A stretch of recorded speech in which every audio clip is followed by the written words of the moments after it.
जी अस्सलाम वालेकुम। मेरी आवाज़ क्लियर आ रही है?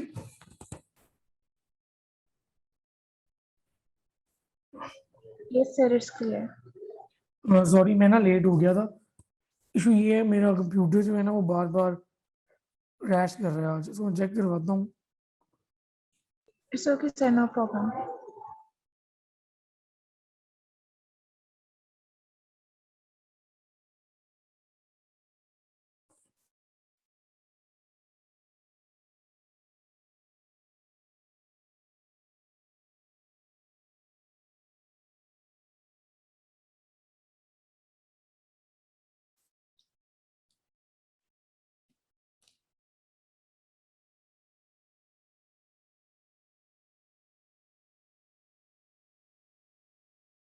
अच्छा, अगर खुदा ना खास्ता बीच में क्रैश कर जाता ना कंप्यूटर, ठीक है, तो आपने कहना है प्लीज़ वेट करें। मैं फिर उसी टाइम पे मोबाइल से ज्वाइन कर लूँगा। फिर ऑब्वियसली मैं लिख तो नहीं सकूँगा, लेकिन मैं बोल के पढ़ा दूँगा, ठीक है? Okay, sir.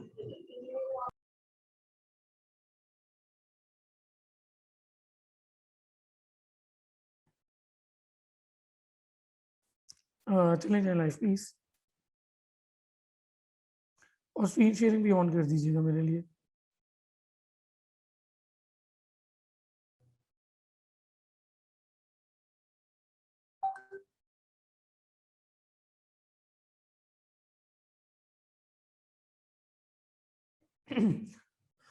Ji, Assalamu alaikum everyone. This is Dr. Ahmed Hassan and I'm the Chief Mentor and Program Head for the FCPS Part 1 and MBBS program that is being conducted by Med Exam Expert and the Study Mate. I'm sorry for the delay, but there was some technical issues और अजान के लिए भी हमने break ली थी। तो इंशाल्लाह जैसे ही कुछ लोग हमें ज्वाइन करते हैं तो we will start with the topic that will be discussed today. इंशाल्लाह आज हम लोग वेस्कुलाइटिस डिस्कस करेंगे और ये टॉपिक एक निहायत निहायत इम्पोर्टेंट टॉपिक है if we are thinking of FCPS part 1। Vasculitis में बेसिकली कुछ 10-12 चीज़ें हैं जो हर दफ़ा पूछी जाती हैं और इसके सिनेरियोज आपको दे दिए जाते हैं और उसकी बेस पे ही आपसे डायग्नोज करवाते हैं। और कोशिश भी यही होगी कि आपको वेस्कुलाइटिस इस अंदाज में, इस तरीके से और इस एग्जाम ओरिएंटेड मैनर में करवा दिया जाए कि once you attend this session, उसके बाद वेस्कुलाइटिस आपके लिए बहुत आसान हो जाए और इवन आपको बुक भी ना पढ़नी पड़े। और हमारा जो पढ़ाने का अंदाज है, the methodology of our teaching, वो यही है कि हम लोग पहले टॉपिक को 3 हिस्सों में डिवाइड करते हैं। सबसे पहले हम टॉपिक को ओवरऑल बताते हैं, उसके बाद हम टॉपिक की डिटेल्स में जाते हैं और साथ ही साथ हम एमसीक्यूज के बारे में भी बताते चलते हैं जो कि एफसीपीएस पार्ट 1 में पूछे गए हैं। इसके अलावा हमारा जो फुल जो क्रैश कोर्स है फॉर द मई अटेम्प्ट, वो 11th ऑफ मार्च से शुरू हो रहा है, यानी कि परसों से। तो जो लोग ज्वाइन करना चाहते हैं वो और इस मेथडोलॉजी के हिसाब से पढ़ना चाहते हैं, they are more than welcome to join in. Just give me a second, let me share my screen first.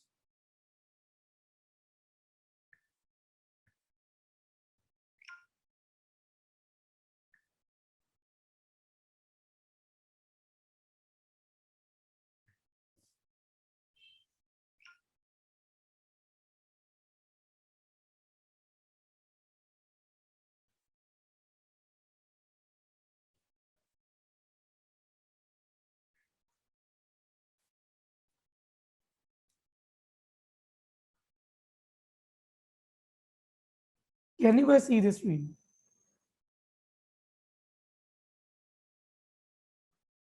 If you can see the screen, please write yes.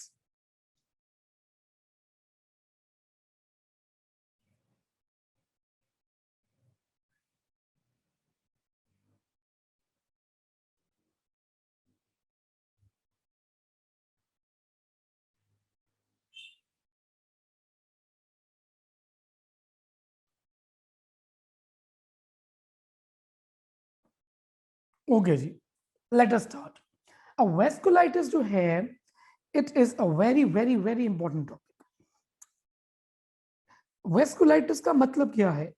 Vasculitis का मतलब है simply inflammation of the blood vessels, right? Vasculitis means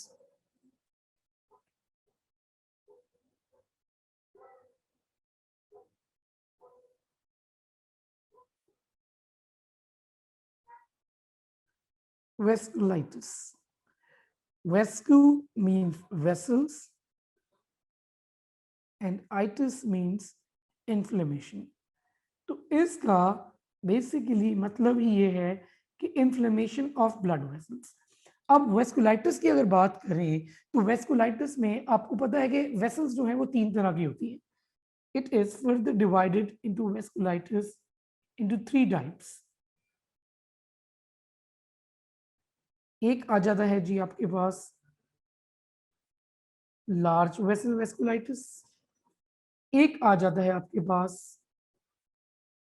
medium vessel vasculitis और एक आ जाता है आपके पास small vessel vasculitis. ठीक है। अब अगर मैं बात करता हूं लार्ज वेसल वेस्कुलाइटिस की, पहले तो आपको पता होना चाहिए कि कौन से वेस्कुलाइटिस जो हैं वो किस किस टाइप में आते हैं। पहले तो आपको ये पता होना चाहिए, ये निहायत इंपॉर्टेंट चीज है। लार्ज वेसल वेस्कुलाइटिस में आपके पास 2 वेरिएंट्स हैं।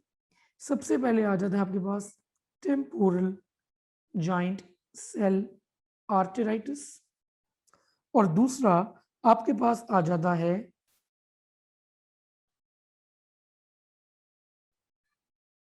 टाकायासु आर्टेराइटिस, जिसका दूसरा नाम है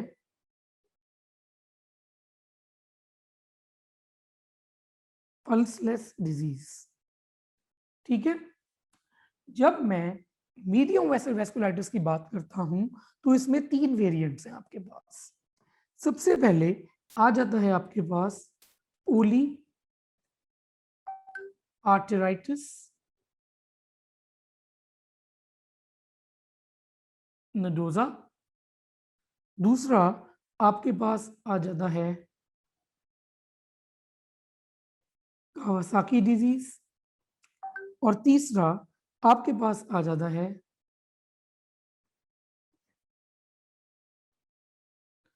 बर्गर डिजीज, या इसका दूसरा नाम है थ्रोम्बोजाइटिस ओब्लिटरेंस। ठीक है। तीसरी जो चीज है स्मॉल वेसल वेस्कुलाइटिस, इसमें 4 वेरिएंट्स आते हैं आपके पास। एक है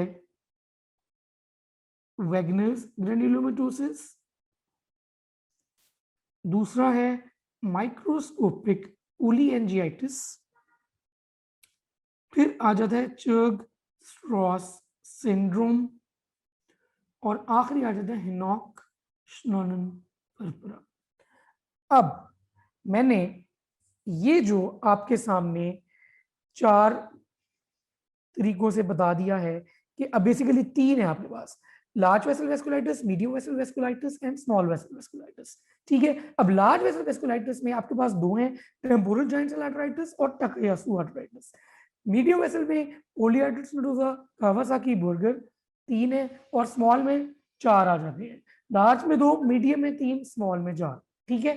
ये बात तो होगी हमें क्लियर। अब मैं आगे चलूंगा।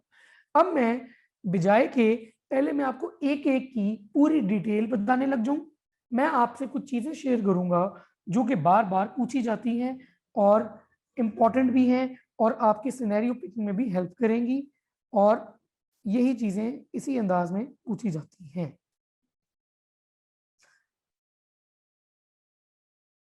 अब अगर मैं टेम्पोरल जाइंट सेल आर्टराइटिस की बात करता हूं तो इसको अब याद कैसे रखोगे? सिंपल इसको याद रखने का तरीका ये होगा कि टेम्पोरल आर्टरीज में वेस्कुलाइटिस हो गया है, इन्फ्लेमेशन हो गई है।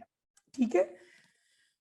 अब इसमें एक जो सिनेरियो आता है वो इस तरह का आता है कि एक बूढ़ी सी औरत आती है, elderly female who is more than 60 years old। ठीक है। Elderly female who is more than 60 year old। ठीक है। उसके सर में दर्द हो रही होती है, हेडेक है। एल्डरली फीमेल, उसको हेडेक हो रही होगी। ठीक है। हो सकता है कि साथ ब्लाइंडनेस भी हो जाए। ठीक है, जब आप उसके लैब्स करवाओगे तो उसमें उसके जो इन्फ्लेमेटरी मार्कर्स हैं जिसमें ईएसआर मेन है वो रेज्ड होगा। ठीक है, और इसका ट्रीटमेंट भी है स्टीरॉइड्स। ठीक है, तो टेम्पोरल जॉइंट सेल आर्थराइटिस को अगर मैं एक्सप्लेन करना शुरू करूं यहाँ पे लिख के भी, ठीक है, मैं साथ साथ लिख के भी कर ही जाता हूँ ताकि कोई कंफ्यूजन ना रहे। Temporal giant cell arteritis that is a large vessel vasculitis. ठीक है, इसको आपने याद रखना है बाय द नंबर 60। क्या मतलब? More than 60 year old female होगी, एक चीज। दूसरी चीज क्या होगी कि उसका ESR मोर देन 60 होगा। ठीक है, और इसका जो ट्रीटमेंट है इट इज 60 मिलीग्राम कॉर्टिकोस्टीरॉइड्स। अब 60 से आपने इसकी 3 मेजर चीजें याद कर ली हैं। ठीक है, बाकी इसमें जो चीज याद रखनी है ऑब्वियसली टेम्पोरल आर्टरी इन्वॉल्वमेंट है तो हेडेक होगी। अल्टीमेटली इसमें ब्लाइंडनेस भी हो सकती है। ठीक है, और एक और बड़ी इंपॉर्टेंट चीज है इसमें, वो क्या है कि जो पोलीमायल्जिया रोमैटिका है उसके साथ इसकी एसोसिएशन बहुत इंपॉर्टेंट है। It is associated with polymyalgia rheumatica. ठीक है, और साथ ही साथ अगर कोई एक चीज पूछ लें, एक अलग चीज कभी कभी पूछ लेते हैं, इसमें जॉ क्लॉडिकेशन भी होती है। वो क्यों होती है? क्योंकि इसमें ऑफ्थेल्मिक आर्टरी जो है ना उसकी इन्वॉल्वमेंट होती है।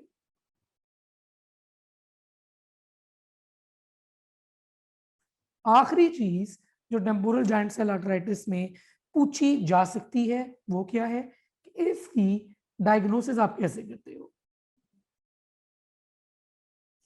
इसकी डायग्नोसिस आप करते हो बाय टेम्पोरल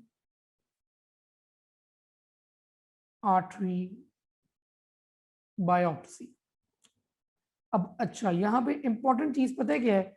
यहाँ पे इंपॉर्टेंट तरीन चीज ये है कि जब आपके पास एक एल्डरली फीमेल आए ना और उसके सर में दर्द हो रहा हो, ESR उसका ज्यादा हो, तो ऑब्वियसली डायग्नोसिस तो उसका टेम्पोरल आर्टरी बायोप्सी से ही होना है। लेकिन आप उसको इस सस्पिशन पे ही कॉर्टिकोस्टेरॉइड शुरू करवा देते हो क्योंकि ये ना हो कि वो ब्लाइंडनेस की तरफ चली जाए। Is this clear guys? Is this clear?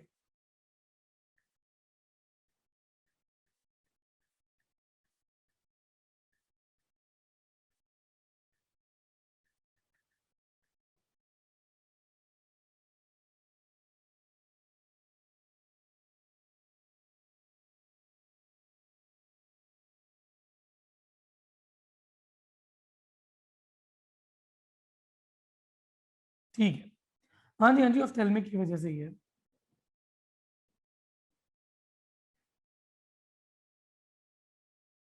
जी जी, ऑफ्थेल्मिक की वजह से है। ठीक है, अच्छा, अब this is large cell vasculitis जिसमें टेम्पोरल जॉइंट सेल आर्थराइटिस मैंने आपको पढ़ा दिया है। अब मैं यहाँ पे ही येलो के अंदर उनको उन चीजों को मार्क कर दूंगा जो आपके लिए लाजमी है याद रखनी। ये चीजें, ये चीज है कम से कम आपको ये पता होना चाहिए कि टेम्पोरल जॉइंट सेल आर्थराइटिस में एक ओल्ड फीमेल आएगी जिसका ESR 60 से ऊपर है, उसको कॉर्टिकोस्टेरॉइड्स चाहिए होते हैं, हेडेक से शुरू होती है, पोलीमाइल्जिया रोमैटिका के साथ उसकी एसोसिएशन है और टेम्पोरल आर्टरी बायोप्सी इसकी डायग्नोसिस है। Is this clear guys?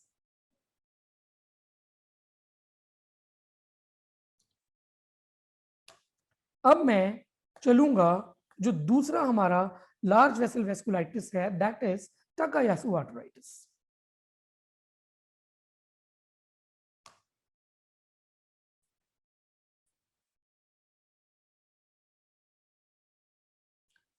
अब जी चलते हैं नेक्स्ट की तरफ, that is टाकायासु arthritis.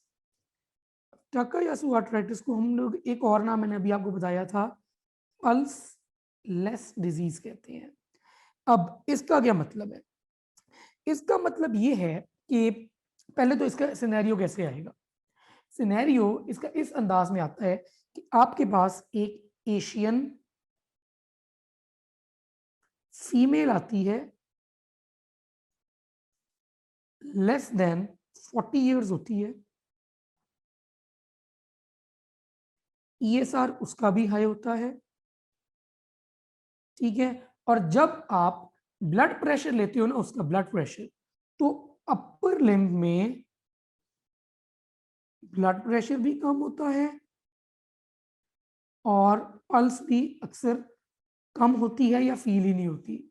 Lower limb में ब्लड प्रेशर भी ज्यादा होता है और पल्स भी बहुत ज्यादा फील होती है,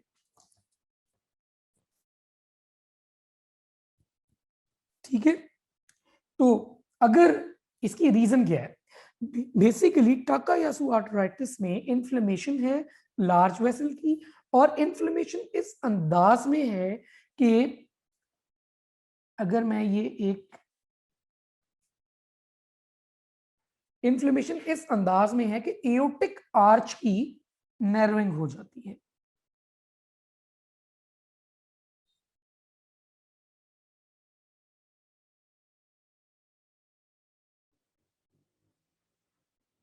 ठीक है। अब इससे क्या समझ लगती है, जब एओर्टिक आर्च की नैरोइंग हो गई तो वो इस अंदाज में होगी कि अपर लिम्ब में ब्लड प्रेशर कम और लोअर लिम्ब में ब्लड प्रेशर ज्यादा, इसीलिए हम इसको पल्स लेस डिजीज कहते हैं।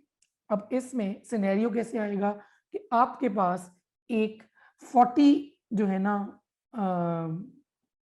एक मिनट प्लीज, अच्छा, कि आपके पास एक 40 ईयर ओल्ड से कम उम्र की एशियन फीमेल आएगी जिसका ESR ज्यादा होगा और ब्लड प्रेशर अपर लिम्स में कम होगा as compare to lower limbs. Simple, आपसे वो डायग्नोज करवा सकते हैं और इसमें आपने ये सिनेरियो पिक करना आपको आना चाहिए, सिर्फ ये सिनेरियो ही पिक करना है और कुछ नहीं करना इसमें। So this was large vessel vasculitis, ठीक है। अब हम चलेंगे नेक्स्ट टाइप ऑफ वेस्कुलाइटिस की तरफ, और पहले हम बिजाय के मीडियम वेसल करें। मैं आपको पहले स्मॉल वेसल, बल्कि पहले मीडियम वेसल ही कर लेते हैं, मीडियम वेसल वेस्कुलाइटिस करते हैं पहले जी। अब मीडियम वेसल वेस्कुलाइटिस में, just give me a moment, अच्छा अच्छा, मीडियम वेसल वेस्कुलाइटिस की मैं अगर बात करूं तो फिर क्या होगा कि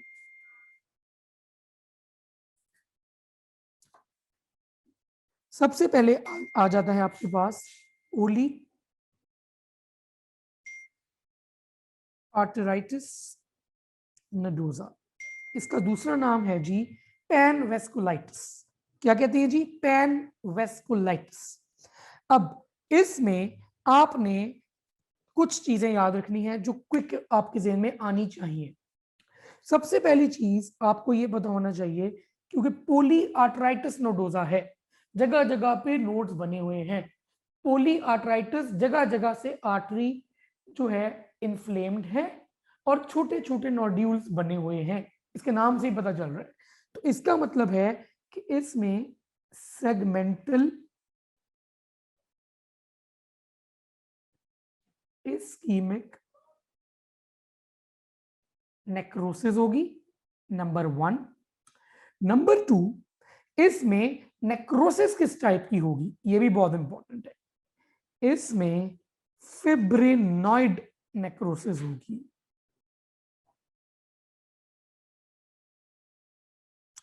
ठीक है। ये एसोसिएटेड है विद हेपेटाइटिस बी, और इसमें बीड लाइक माइक्रो एन्यूरिज्म्स होते हैं।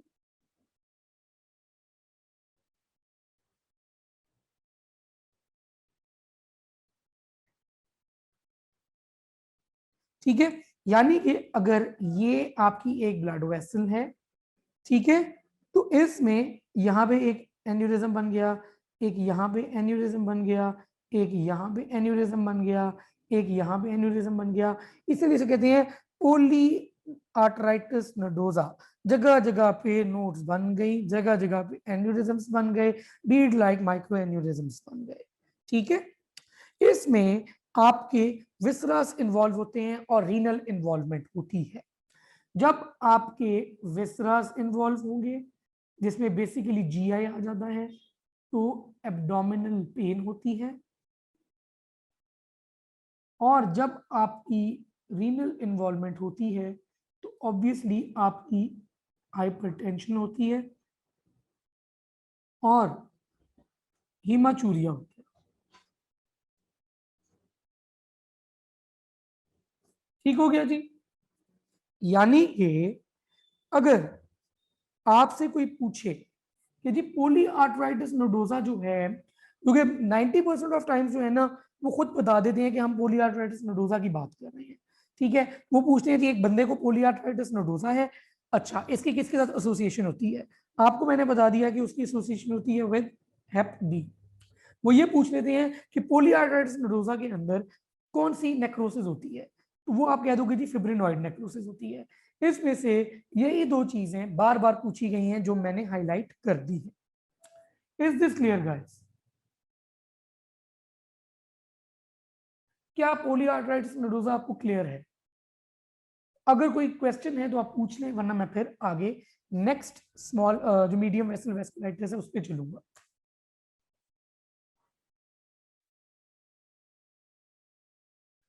यहां पे मैं बताता चलूं कि हमारा जो 2 मंथ्स का क्रैश कोर्स है फॉर द मई अटेम्प्ट, वो लॉन्च हो रहा है 11th ऑफ मार्च से शुरू हो रहा है, परसों से। तो अगर आप ज्वाइन करना चाहते हैं तो यू कैन ज्वाइन इन। अच्छा, डॉक्टर शीजा का क्वेश्चन है कि पोलीआर्थराइटिस नोडोजा में एज का क्या है?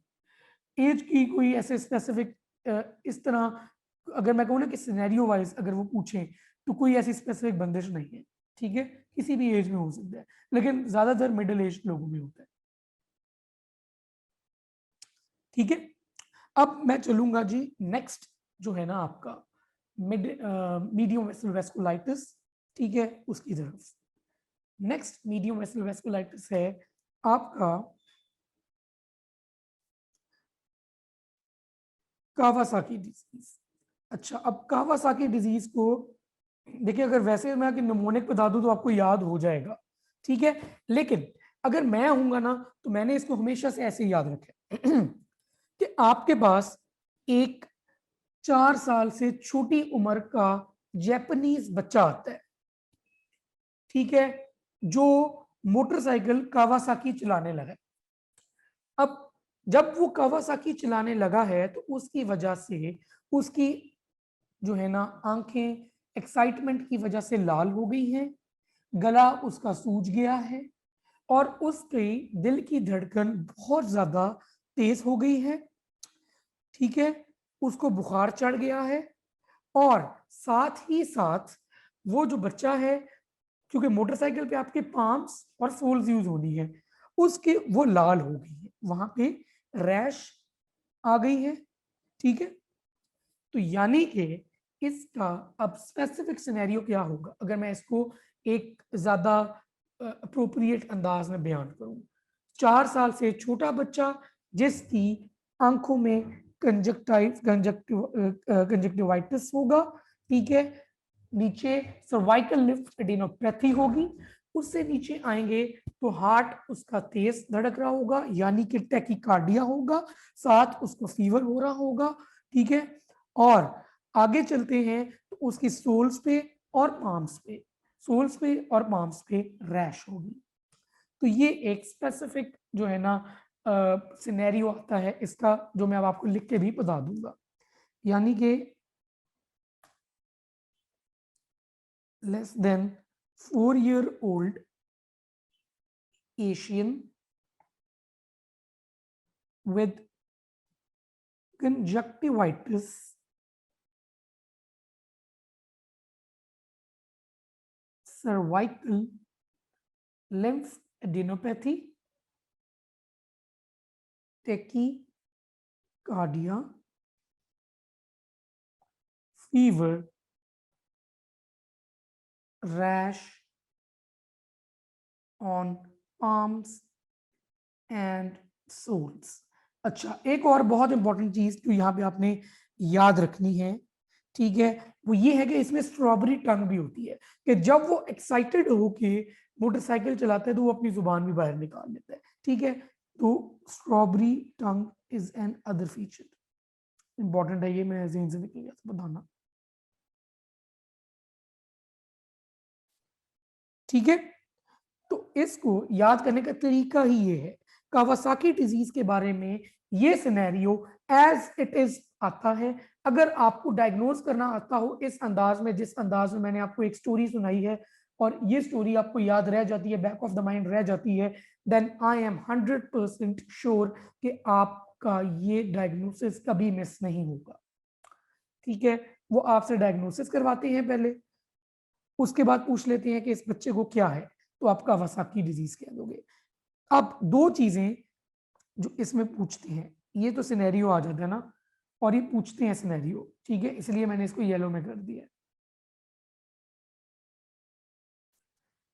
इसमें जो पूछते हैं ना चीज ज्यादा, और वो ये है कि इसमें most common cause of death क्या है। अच्छा, होता क्या है कि वो एक सिनेरियो इस तरह का देते हैं और वो कहते हैं कि इसमें most common cause of death क्या है। तो इसमें most common cause of death होती है कॉरोनरी आर्टरी एन्यूरिज्म, उसकी वजह से MI हो जाता है। एक तो ये, ठीक है, सवाल आता है। दूसरा सवाल इसमें क्या आता है कि वो ये पूछते हैं कि एक बच्चा 4 साल से कम था, वो खेल रहा था और एकदम डेथ हो गई उसकी, व्हाट इज द कॉज। तो उसमें भी आपके पास Kawasaki disease is the cause, क्योंकि उसमें MI हो गया उससे। दूसरी चीज पूछ लेते हैं इसका ट्रीटमेंट। ट्रीटमेंट है इसका IVIG और है एस्पिरिन। ये निहायत निहायत निहायत इंपॉर्टेंट टॉपिक है कावासाकी डिजीज, ठीक है, और ये इसी अंदाज में पूछा जाता है FCPS पार्ट 1 के लेवल में। Is this clear guys? Associated है doctor Zainab. Kawasaki disease clear हो गया तो मुझे बताएं, फिर मैं आगे चलूंगा।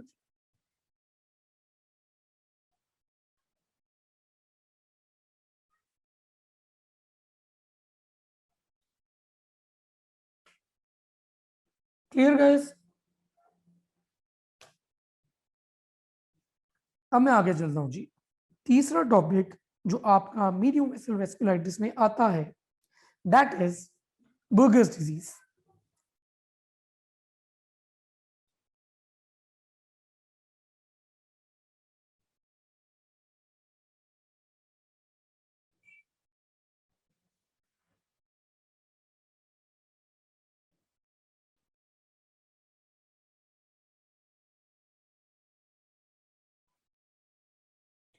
अच्छा, इसमें इसको कैसे याद रखना है जी, इसका दूसरा नाम जो है ना, दैट इज थ्रोम्बेंजाइटिस, पूरा ही लिख देता हूं,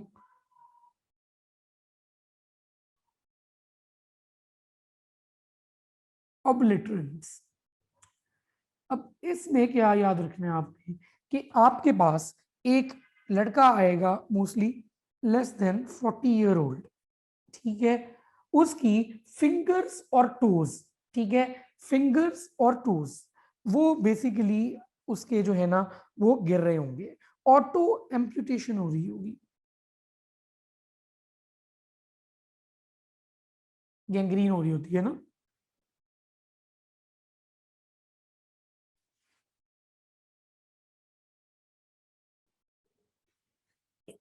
umbrella, sorry.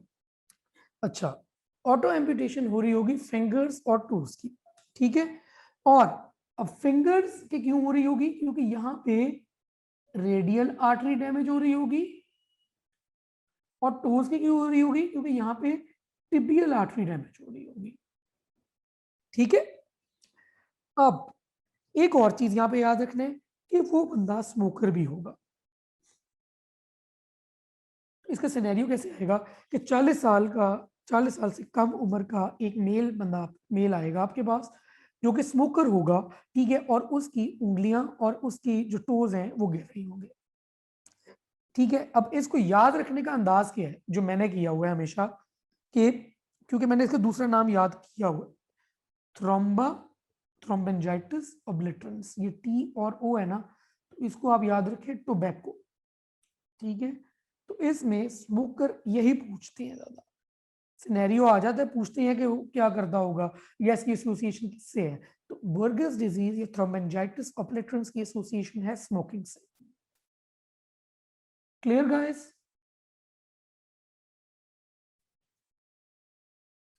Is this clear? अभी मैंने आपको लार्ज वेसल वेस्कुलाइटिस पढ़ा दिया है, टेम्पोरल जाइंट सेल आर्थराइटिस और Takayasu arthritis, medium vessel vasculitis पढ़ा दिया है, polyarthritis nodosa, Kawasaki disease, Buerger's disease, that is thromboangiitis obliterans. और अब मैं आपको पढ़ाऊंगा जो स्मॉल वेसल वेस्कुलाइटिस है, that is Wegener's disease, microscopic polyangiitis, Churg Strauss syndrome and Henoch Schonlein. यहां तक आई होप कि कोई क्वेश्चंस नहीं होंगे। I have tried to make it as easy as possible. इसी अंदाज में हमारे और भी लेक्चर्स हैं, ठीक है, ये तो मैं लाइव पढ़ा रहा हूँ, हमारे प्री रिकॉर्डेड लेक्चर्स होते हैं जो कि आप दिन के किसी हिस्से में भी सुन सकते हैं। If you are preparing for FCPS part 1, I will highly recommend you to join our course, क्योंकि उस कोर्स के अंदर हम लोग सब कुछ पढ़ा देते हैं, A to Z आपकी FCPS पार्ट 1 की तैयारी होती है एट योर फिंगर टिप्स। हमें सिर्फ आपसे ये चाहिए होता है कि आपका टाइम और आपकी कमिटमेंट चाहिए होती है। एंड अल्हम्दुलिल्लाह we have had more than 85% results, जबकि CPSP का अपना रिजल्ट ऑब्वियसली आपको पता है कि 10 से 15% से ऊपर बहुत रेयर है, लेकिन हमारे students have been doing amazing in our exams.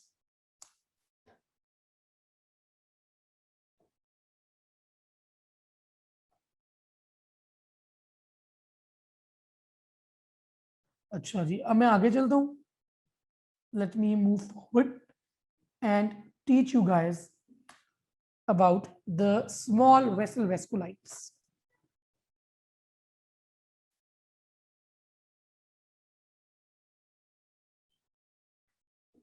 बल्कि पहले मेरे ख्याल से वेकनेस बढ़ा देता हूँ आपको, दैट इज मोर इजी, और वो आपको याद भी अच्छा रहेगा पहले अगर मैंने पहले पढ़ाया।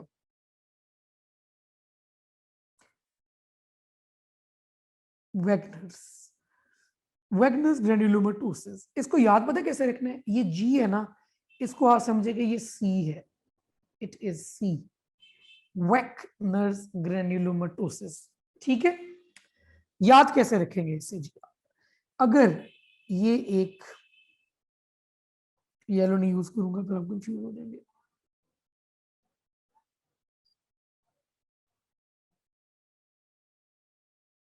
ये एक पेशेंट है आपका वेकनस ग्रेन्युलोमेटोसिस का, तो उसको सिम्टम्स क्या क्या आएंगे?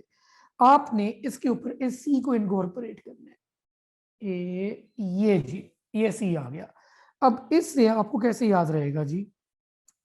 ये देखिए, ये गुजर रहा है ऊपर से, ठीक है, तो यहां पे आपके आएंगे सारे अपर रेस्पिरेटरी ट्रैक्ट सिम्टम्स, ठीक है, जिसमें आपके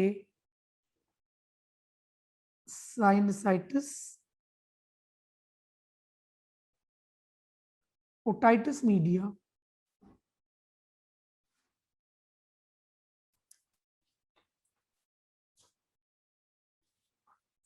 साइनसाइटिस आ गया, ओटाइटिस मीडिया आ गया, और नेजल अल्सर आ गया। ठीक है, यहां पे आप आते हो तो आ जाते हैं आपके देखिए लंग्स आ गए ना नीचे, लोअर रेस्पिरेटरी ट्रैक्ट सिम्टम्स, ठीक है, जिसमें कफ, शॉर्टनेस ऑफ ब्रेथ और हेमोप्टिसिस आ गई।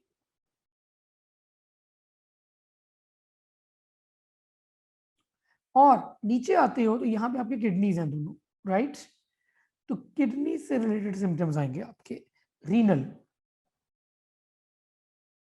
जिसमें आपका हिमाचूरिया मेन है,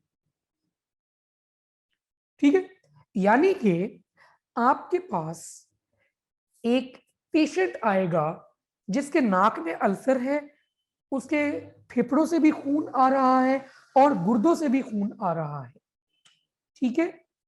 hemoptysis with hematuria and nasal ulcer या साइनसाइटिस या otitis media, you will think of Wegener's granulomatosis. अब सी का मकसद क्या था यहाँ पे आपको याद करवाने का, कि सी है ना, तो सी से एक सिम्टम्स याद हो गए, दूसरी चीज क्या सी से आप याद रखोगे, ये सी एन का पॉजिटिव होता है, ठीक है। इसका ट्रीटमेंट है कॉर्टिको स्टीरॉइड्स और साइक्लोफॉस्फामाइड। Clear guys? क्या आपको ये वेकनर्स ग्रैन्युलोमेटोसिस याद हो गई है?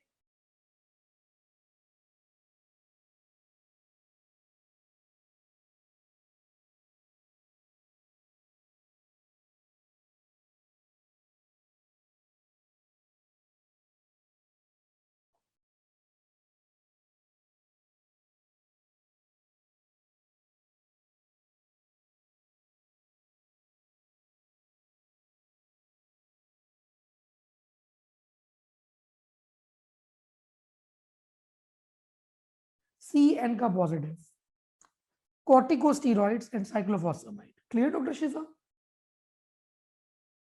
परफेक्ट है जी। अब इसमें जो चीजें पूछ लेते हैं, एक तो सी एन का लाजमी पूछते हैं, एक कॉर्टिकोस्टेरॉइड साइक्लोफॉस्फामाइड पूछते हैं, बेसिकली सब कुछ ही वेक्टर्स का पूछते हैं और इसी अंदाज में पूछते हैं। आपके पास एक बंदा आया, ठीक है, विद हेमोप्टिसिस एंड हीमाचूरिया और साथ उसको अपर रेस्पिरेटरी ट्रैक्ट सिम्पटम्स भी थे, you will think of vectors, और वेक्टर्स का ट्रीटमेंट और सीएन का पॉजिटिव मैंने आपको बता दिया। अब मैं चलूंगा आगे। अगला है आपका माइक्रोस्कोपिक पोलीएंजियाइटिस।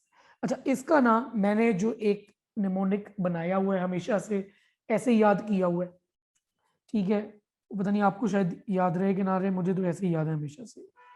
जीपीएस इन फेरारी कार, जीपीएस इन फेरारी कार, ठीक है। जी से आपने याद रखना है कि ग्लोमेरुलो नेफ्राइटिस,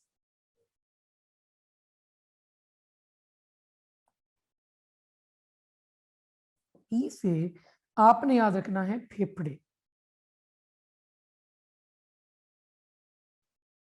यानी लंग्स, लंग्स में हीमोप्टिसिस है,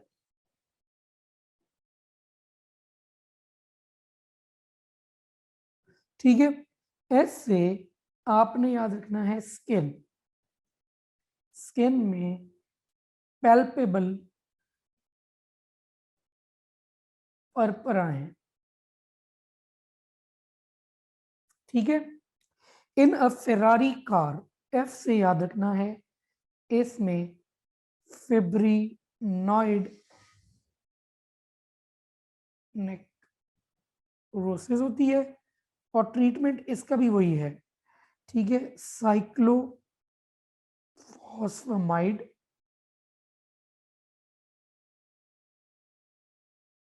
प्लस कॉर्टिको स्टीरॉइड्स, ठीक है जी। अब अगर मैं इसकी बात करता हूं, ठीक है, तो इसको अब आप सिनेरियो में याद कैसे रखेंगे जी? माइक्रोस्कोपिक पोलियंजियाइटिस में और जो आपका वैक्नस ग्रैन्युलोमेटोसिस है उसमें सिंपल तरीका याद रखने का क्या है? अभी आगे मैं आपको बताता हूँ, एक और बड़ी इंपॉर्टेंट चीज है जो एन का पॉजिटिविटी है ना, वो अभी मैं आगे बताता हूँ। वो सी एन का थी ना, तो ये पी से अब ये पी एन का भी याद रखेंगे। यहाँ पे मैं ना किसी और रंग में लिखता हूँ ताकि भूलो ना आप। पी एन का माइक्रोस्कोपिक पोलियंजियाइटिस पीएन का है, वैक्नस ग्रैन्युलोमेटोसिस क्या था? सीएन का। माइक्रोस्कोपिक पोलियंजियाइटिस में हीमाचूरिया और हेमोप्टिसिस के साथ स्किन का मसला है। वैक्नस ग्रैन्युलोमेटोसिस में हीमाचूरिया और हेमोप्टिसिस के साथ अपर रेस्पिरेटरी ट्रैक्ट का मसला था। ठीक है, माइक्रोस्कोपिक पोलियंजियाइटिस में फिब्रिनॉइड नेक्रोसिस होती है और दोनों का ट्रीटमेंट साइक्लोफॉस्फेमाइड और कॉर्टिकोस्टेरॉइड्स ही है। इन दोनों को आप इसी तरह इन टेंडम याद करेंगे ना, फिर चीज याद रह जाती है। क्लियर हो गई भाई?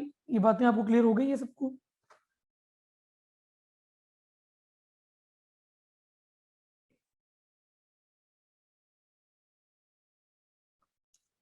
Is this clear guys?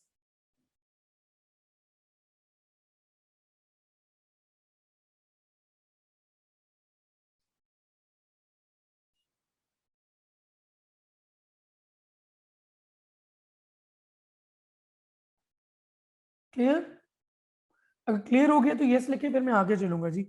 दो रह गए आपके, चर्क्स-रॉस सिंड्रोम और हेनॉक्स नॉर्मल रह गए।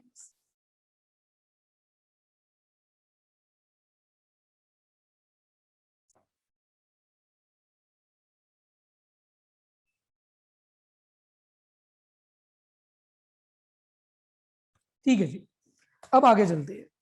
आगे है जी चर्क्स-रॉस सिंड्रोम। चर्क्स-रॉस सिंड्रोम में आपने क्या याद रखना है? एक तो बंदे को होगा एस्थमा, दूसरा उसे वही अपर रेस्पिरेटरी इन्वॉल्वमेंट होगी, जो आपका वही साइनसाइटिस हो सकता है, आपका ओटाइटिस मीडिया हो सकता है, आपका नेजल अल्सर हो सकता है, साथ किडनी की इन्वॉल्वमेंट भी होगी, और इसमें जो इंपॉर्टेंट चीज है ना, वो जीआई और हार्ट की इन्वॉल्वमेंट भी हो जाती है। ठीक है, और ये पीएन का पॉजिटिव है। Churg Strauss syndrome I can not remember कि अभी तक पूछा गया है पार्ट 1 में, लेकिन अगर पूछेंगे भी तो वो इसी कॉन्टेक्स्ट में पूछेंगे कि बाकी सारे सिम्टम्स ही होंगे, साथ एस्थमा भी होगा। इसमें दो ही चीजें पूछ सकते हैं मेरे हिसाब से, एक एस्थमा पूछ सकते हैं, एक पीएन का पॉजिटिविटी पूछ सकते हैं। और इसमें माइक्रोस्कोपिक पोलियंजियाइटिस में भी एक तो वो सिनेरियो पूछ सकते हैं, गुर्दे फेफड़े और स्किन वाला, ठीक है, दूसरा फिब्रिनॉइड नेक्रोसिस पूछते हैं, ठीक है, और एक पीएन का पॉजिटिविटी पूछते हैं। ये तीन चीजें पूछ लेते हैं जी। ठीक है, अब रह गया जी आखिरी हमारे पास, दैट इज हिनॉक स्नॉलन परपुरा, HSP भी कहते हैं। इसमें ना याद इस तरह रखना है कि इसका एक ट्रायड होता है। ट्रायड पहले बना देते हैं।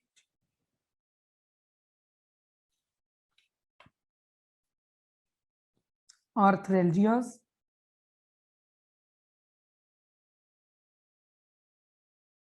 ठीक है, परपुरा ऑन बटक्स, ठीक है, abdominal pain,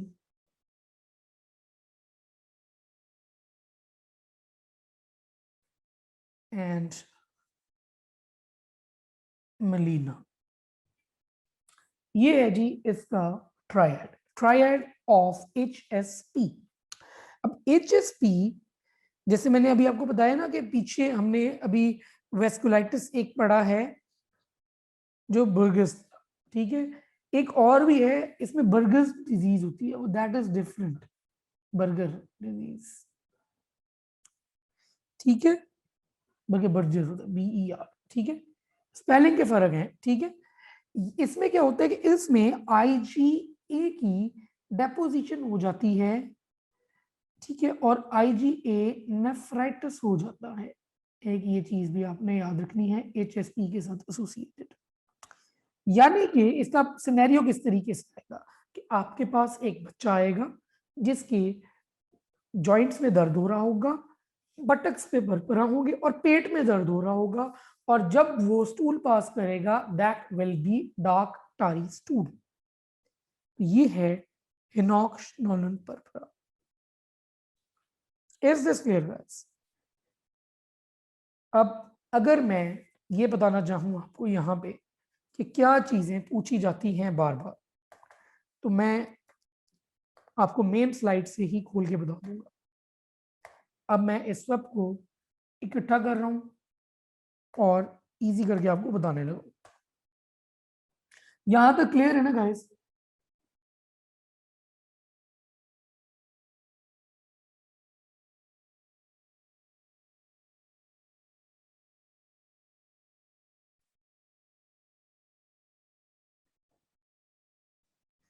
temporal giant cell arteritis में 60 ईयर ओल्ड से ज्यादा की फीमेल आएगी जिसका ESR 60 से ज्यादा होगा और उसका ट्रीटमेंट भी 60 मिलीग्राम कॉर्टिकोस्टेरॉइड्स होगा। उसकी हेडेक हो रही होगी, वो ब्लाइंडनेस की तरफ जा सकती होगी। टेम्पोरल आर्टरी बायोप्सी आप करवाओगे। टाकायासु आर्थराइटिस के अंदर एओर्टिक आर्च की नर्विंग होती है। एओर्टिक आर्च की नर्विंग की वजह से अल्टीमेटली आप इधर से दिखा देते हैं, चले। एओर्टिक आर्च की नर्विंग होती है, एशियन फीमेल होती है, 40 ईयर से कम होती है, ESR उसका भी ज्यादा होता है, अपर लिम्ब में ब्लड प्रेशर कम हो जाता है, लोअर लिम्ब में बढ़ जाता है, इसलिए इसको पल्सलेस डिजीज कहते हैं। पोलीआर्थराइटिस नोडोजा में आपने याद रखना है कि बीड लाइक माइक्रोएन्यूरिज्म्स बन जाते हैं। पोलीआर्थराइटिस नोडोजा नाम से पता चल रहा है। सेगमेंटल इस्केमिक नेक्रोसिस होती है, फिब्रिनोइड नेक्रोसिस होती है और इसकी association with hep B is very very very important. Kawasaki disease में आपको याद रखना है कि बच्चा आपके पास 4 साल से कम उम्र का एशियन चाइल्ड है जो कि मोटरसाइकिल कावासाकी चलाने लगा है, उसको जो है वो कंजक्टिवाइटिस भी हो जाता है, सर्वाइकल बेसिकली उसकी आंखें लाल हो जाती हैं, गर्दन फूल जाती है, जुबान उसकी बाहर होती है जो कि स्ट्रॉबेरी के रंग की होती है, दिल की धड़कन तेज हो जाती है, फीवर हो जाता है और पाम्स और सोल्स पे उसके रैश आ जाती है।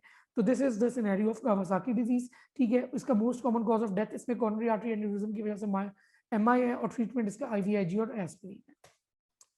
बर्गर्स डिजीज या थ्रोम्बोजाइटिस ऑब्लिटरस जिसको कहते हैं, ये टोबैको की वजह से होती है, स्मोकिंग की वजह से ऑटो एम्पुटेशन हो जाती है फिंगर्स और टोज की। फिंगर्स की इसलिए क्योंकि रेडियल आर्टरी इन्वॉल्वमेंट होती है, टोज की इसलिए क्योंकि टिबियल आर्टरी इन्वॉल्वमेंट होती है।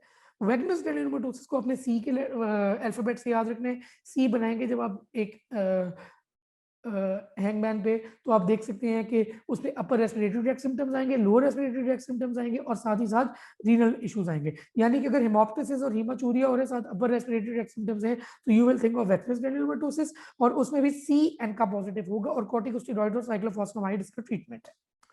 तो माइक्रोस्कोपिक पॉलीएंजाइटिस की बात करते हैं तो मैंने आपको कहा था कि वही हीमाचूरिया और हेमोप्टिसिस के साथ आप एक चीज और ऐड कर लोगे, स्किन के। उसमें अपर रेस्पिरेटरी एक्सिस में स्किन थे, वो CN का पॉजिटिव था, ये PN का पॉजिटिव है, ये याद रखना। उसमें फिब्रिनोइड नेक्रोसिस होती है, ट्रीटमेंट इसका भी वही है। चर्क्स रॉस सिंड्रोम में अच्छा PN का पॉजिटिविटी और एस्थमा के साथ एसोसिएशन आपने याद रखनी है। हिनॉक्स पर्परा में एक ट्रायड है, आर्थराल्जिया, एब्डोमिनल पेन और पर्परा का। और बर्गर डिजीज भी होती है, इसमें BERGER स्पेलिंग का फर्क है, ये आपको पता होना चाहिए। IgA नेफ्राइटिस होता है, IgA की डिपोजिशन होती है।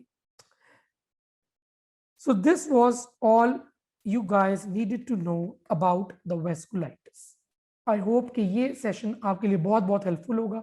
इसी अंदाज में हम लोग पढ़ाते हैं, इसी अंदाज में हमारे FCPS पार्ट 1 के मजीद लेक्चर्स हैं। ऑलमोस्ट जो है ना, आप कह लें कि 150 प्लस ऑलमोस्ट वीडियोस मेरे ख्याल से बनती हैं जो हमने बनाई थी और हम लोग प्री रिकॉर्ड करके रखी हुई हैं। ठीक है, और हम उसके अंदर ऐड भी कर रहे हैं, अपडेट भी कर रहे हैं, साथ हमारी बुक्स भी हैं और हमारे जो है ना कोर्सेज चल रहे हैं काफ़ी अर्से से। 2500 प्लस स्टूडेंट्स को हम लोग पढ़ा चुके हैं। हमारा सक्सेस रेशो जो है ना, वो अल्हम्दुलिल्लाह हमारा success ratio is more than 85%, इतना ज़्यादा सक्सेस रेशो अल्हम्दुलिल्लाह। So if you guys want to join in for our crash course that is starting from 11th of March, 2 महीने का कोर्स है जिसमें आपके FCPS पार्ट 1 क्लियर हो सकता है। Do join in, do keep yourself motivated और आप इजीली एग्जाम क्लियर कर सकते हैं अगर आप ये क्रैश कोर्स ज्वाइन करते हैं। 2 दिनों में शुरू हो रहा है, सीट्स लिमिटेड है। अगर हमारे पास सीट्स फिल हो गई then we won't be able to cater you guys. I hope this session was helpful and I would be obliged if you guys can just write about your feedback of this lecture, और आप हमारे बाकी candidates या students से भी पूछ सकते हैं कि हमारे कोर्सेज किस तरह के हैं. You guys are more than welcome to join in those courses. मैं आपके साथ शेयर भी कर देता हूँ जो हमारे कोर्स की डिटेल्स हैं, ताकि आप इजीली सब्सक्राइब भी कर सकें. Just give me a minute. दोबारा से, the course is starting in 2 days time. 11 तारीख से शुरू हो रहा है, यानी परसों से. तो अगर आप अभी सब्सक्राइब करते हैं फिर ही आपको फायदा होगा. अगर आप लेट करेंगे तो ऑब्वियसली पहले ही इतना ज्यादा काम है कि आपके लिए मुश्किल होगी. I hope this session was helpful for you guys. Thank you so much for your time. This is Dr. Ahmed Hassan signing off. Hope to see you guys in our crash course that is starting from the day after tomorrow. Thank you so much for your time. Allah Hafiz.